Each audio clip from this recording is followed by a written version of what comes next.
இன்னைக்கு ஆர்ப்பாட்டம் பண்ணலாம், போராட்டம் பண்ணலாம், அரசனுடைய முகமொழியை கிழிச்சு மக்கள் முன்னாடி வைக்கலாம். இதுக்கு நிரந்தர தீர்வு இன்னைக்கு எப்படி மக்கள் போக இருக்கிறீங்களோ நிரந்தர தீர்வு தேர்தல் என்பதை மறந்துடாதீங்க. ஆனா நாளையிலிருந்து நாம் செய்ய வேண்டிய வேலையை செய்வோம். இன்னைக்கு இவ்வளவு பேசுறாங்களே, இந்தியால 10 லட்சம் மக்கள் வாழக்கூடிய நகரம், பெரும் நகரத்துக்கு ஸ்வச்ச பாரத் சர்வே பண்ணாங்க. இந்தியாலேயே 10 லட்சம் பேருக்கு வாழ்ற நகரத்துல கடைசி நகரம் மதுரை, 28வது நகரம் கோயம்புத்தூர், 38வது நகரம் சென்னை. அதாவது இதெல்லாம் அசுத்தத்துல 3 லட்சம் பேருக்கு வாழ்ற நகரத்துல 95 நகரம் எடுத்தாங்க. 94வது நகரம் ஈரோடு, 77வது நகரம் திருப்பூர். இதெல்லாம் இந்தியா முழுவதுமே ஸ்வச்ச பாரத்ல.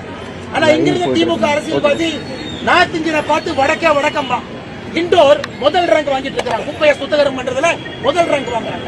நார்த் இந்தியான்னு யாரை கொச்சப்படுத்துறோமோ அவங்க எல்லாம் அவங்க ஊரை சுத்தமா வச்சிருக்கிறோம்.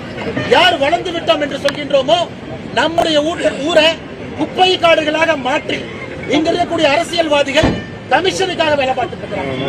அன்பு சொந்தங்களே, இன்னைக்கு நம்ம நியாயமான முறையில, நேர்மையான முறையில ஒரு ஆர்ப்பாட்டம் நடத்துவதற்காக அனுமதி கேட்டோம். இடுவாய் கிராமத்துக்கு போயிருக்கணும். கிராமத்துக்கு போற ரோட்டை மறிச்சிட்டாங்க. எங்க போறது? திருப்பூர் நகராட்சி இங்க வந்து மாநகராட்சி எதிர்த்து ஆர்ப்பாட்டம் செய்ய வேண்டும் என்று இங்க வந்திருக்கிறோம். திருப்பூருக்குள்ள யாரையும் விடல. அதனால் நாளையிலிருந்து காவல்துறை எப்படி வேலை வாங்கணுமோ அந்த வேலையை நாம செய்வோம். நம்மை பொறுத்தவரை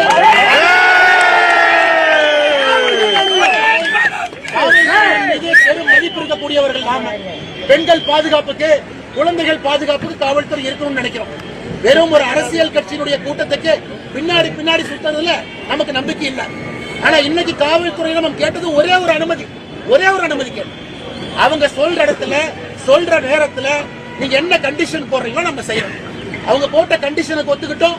அப்படி இருந்தும் அனுமதி கொடுக்கல. இதை பத்திரிகை நபர்கள் நீங்களும் பார்த்துக்கிட்டு இருக்கிறீங்க. இதுதான் ஜனநாயகம். நான் என்ன தப்பு பண்ணேன்? இங்க இருக்கக்கூடிய மக்களோட நிற்பதற்காக வந்தா கோயம்புத்தூர்ல எது கைது பண்ண வர்றீங்க? தந்தைய ஹாஸ்பிட்டல பார்க்க போனா ஹாஸ்பிட்டல் எது கைது பண்ண வர்றீங்க? இங்க இருக்கக்கூடிய மக்கள் இவங்க ஜனநாயக முறையில் ஆர்ப்பாட்டம் பண்ண வந்தா இவங்களை எது கைது பண்றீங்க? இந்த ஊர்ல சட்டம் ஒழுங்கு இருக்கா? நியாயம் இருக்கா? ஒப்புக்கு சப்பானியா காலேஜ் பொண்ணுங்களை ரேப் பண்றவன் தைரியமா சுத்திட்டு இருக்கான். பெண்கள் மீது கைது பண்றவன், கை வைக்கிறவன் தைரியமா சுத்திட்டு இருக்கான். யாருக்குமே கைது கிடையாது. ஆனா நேர்மையா நாணயமா மக்களுக்காக குரல் கொடுத்த யாராச்சும் அப்பாவி வந்தா கை வைக்கிறீங்கன்னா இந்த ஜனநாயகம் இருக்கா? ஜனநாயகம் இல்லையா? 60 வருட நம்பிக்கை. Anand banians and briefs.